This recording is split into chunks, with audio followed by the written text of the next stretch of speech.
Vienna, the city of music. The capital of Austria is located along the banks of the Danube River, and the locals here speak Viennese German.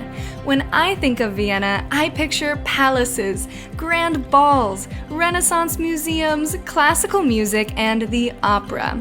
Now, it's time to put those expectations to the test and see if Vienna is really worth a visit. I'm challenging myself to see as much of the city as I can in 24 hours in the best way possible, by traveling solo. You know your day is off to a great start when it starts in a beautiful park. It's fall here now, so the colors of the trees are all changing. And to be honest, I haven't had the best memories of Vienna the last time I was here, because the day that I arrived was the day I went through one of the worst breakups of my entire life.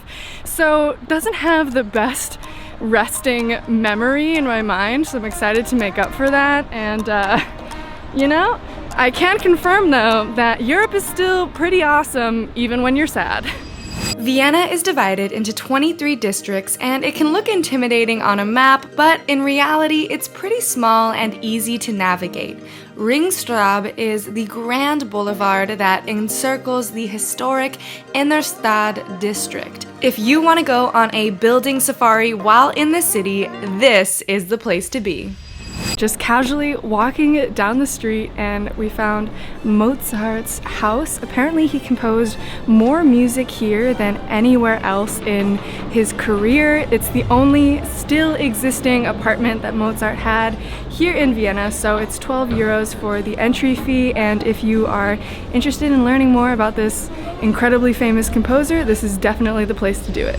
One of my absolute favorite things to do in the world is being just dropped off in any random large city and being able to feel what it's like to just be there and live in a new environment for a day, and Vienna is a great place to do that because, oh my gosh, this place is unbelievable. Wow. I could look at the details of this building from the outside for hours, but I see people on the top of that tower, so let's go inside.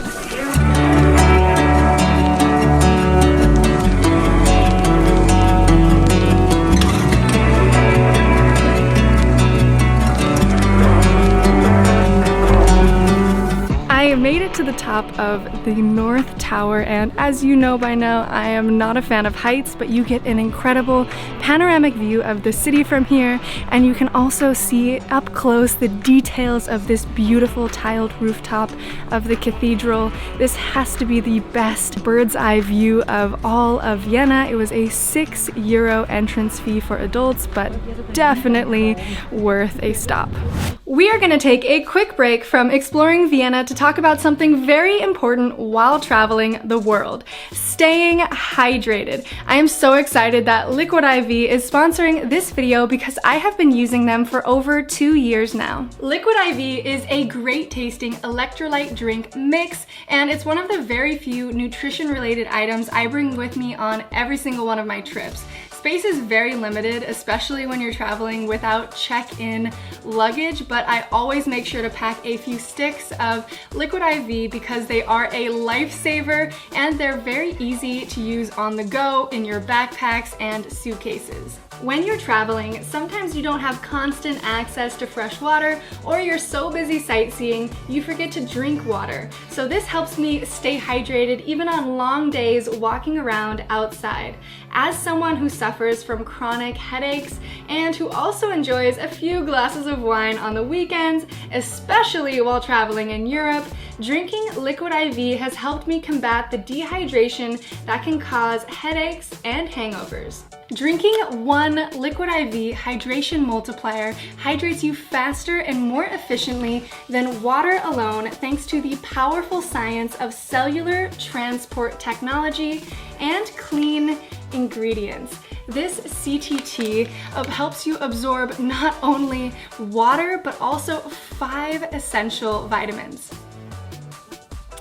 There are some great flavors such as strawberry or lemon lime, but my personal favorite is passion fruit. All of their products are available at Costco as well as online. If you want to try it for the first time, Liquid IV is offering to send you free samples straight to your doorstep. So check out the link in my description. If you are already a fan and you want to order yourself some more, you can use my code LexiLimitless for 25% off at checkout. It makes me look pretty good, and it also saves you money, so it's a win-win for both of us. I will definitely be using the code myself to restock before my next trip.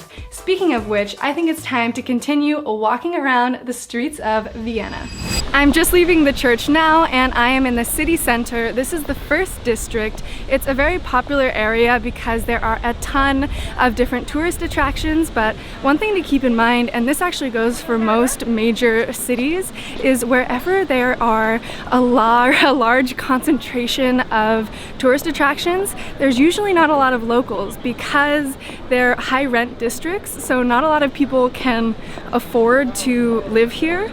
So if you want to have a more local experience while you're here, I recommend the 6th and 7th district. You'll be able to find a lot of different locally owned restaurants and cafes. There is good shopping here in the 1st district, and I am starving. So let's go get something to eat.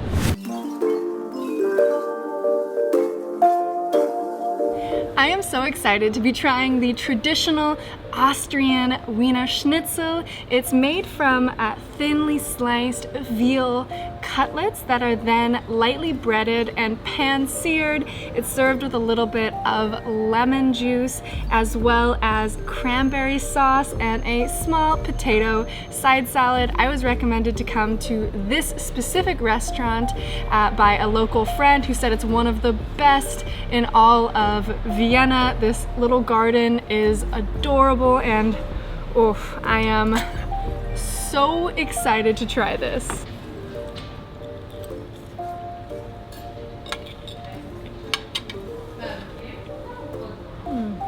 This has to be one of the best places in the city. I've never had a tastier schnitzel in my life.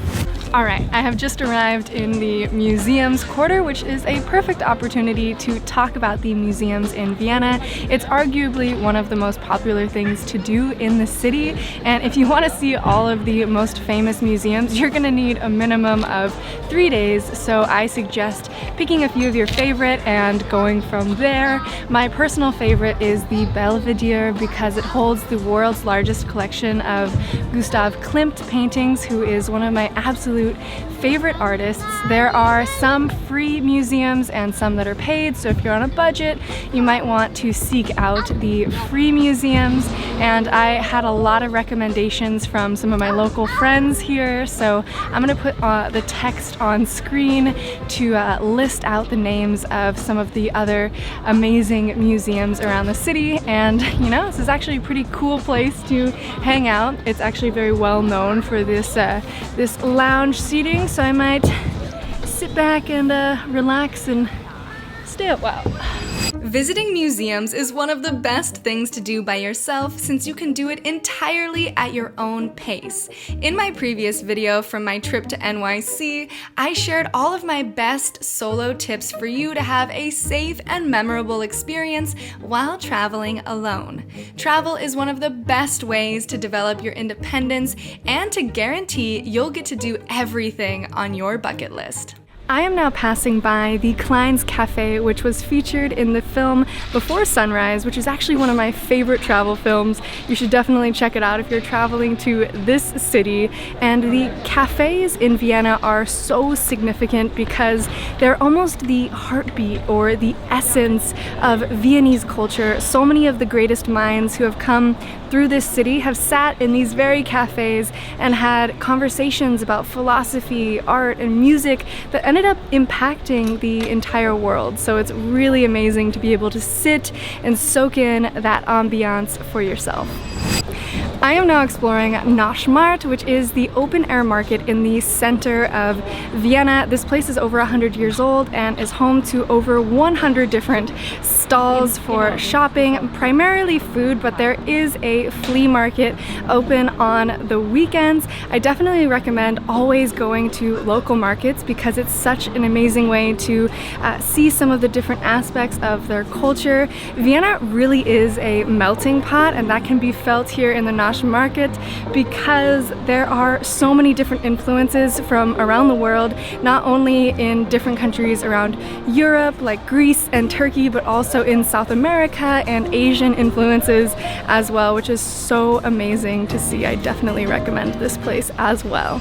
I am now sitting in front of the Hofburg Palace, which is the former imperial palace of the Habsburg dynasty, which, if you don't know much about the Habsburgs, you should definitely research them. They ruled much of Europe up until World War I. This Hofburg Palace was their winter residence, and there's also an amazing palace slightly farther outside of the city center called Schönbrunn Palace, something like this. It was their summer residence with beautiful gardens to walk around. There are also gardens in this palace, and I also chose to come here because it's great if you're short on time. They have a museum in the Hofburg, and it's also where the current president of Austria works.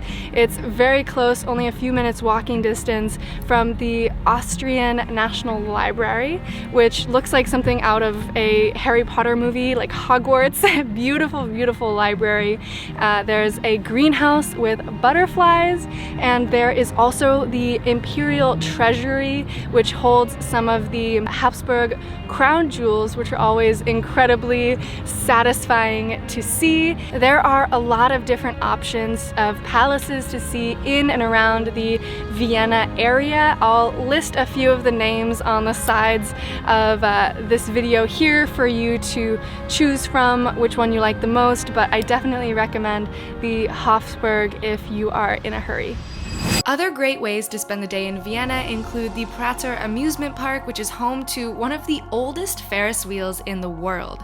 There are also beautiful vineyards hidden within the city boundaries, which you can visit as well. To experience the nightlife, head down to the banks of the Danube during the summer and to the districts outside the city center, which is where most of the locals live. Hotels average between $100 and $150 per night, and alternatively, there are many options for affordable hostels. If you want to see all of the best museums, I would recommend spending at least 3 days here. There are also many events throughout the year like Vienna Restaurant Week, film festivals, ball season, and more, so make sure to research those if you're interested.